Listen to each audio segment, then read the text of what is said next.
The year was 2008. The country was in a pickle. Nobody knew what was what. 2 nickels weren't worth a dime.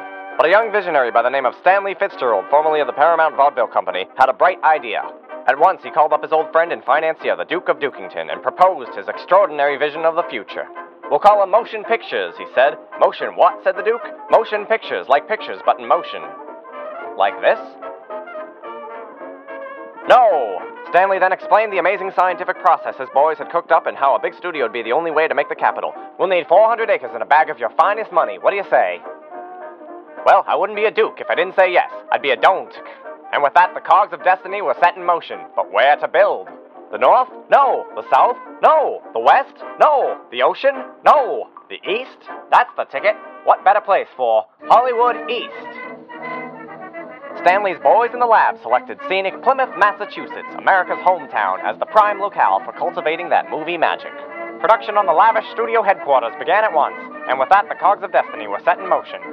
Stanley's team of motion photographers quickly got to work doing what they do best. Meanwhile, Stanley shopped his new motion picture idea around town, enthralling audiences in the privacy of their own homes.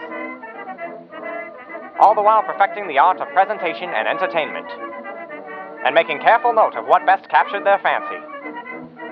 Meanwhile, Stanley's boys in hard hats were busy constructing what would become Plymouth Rock Studios, the premier Hollywood East motion picture imagination machine. But trouble came to town when a scheming industrialist by the name of Mr. Eugene Scumsworth made Stanley the offer of a lifetime. "Just sign here, Mr. Fitzgerald, and I can make your little movie studio into the biggest smog factory this side of the moon." But Stanley socked him one in the mouth. "No dice," he said.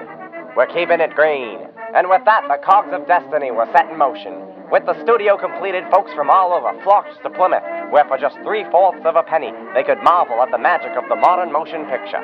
Hollywood East then revolutionized entertainment as we know it. So long, theater. Goodbye, radio. Toodaloo, books.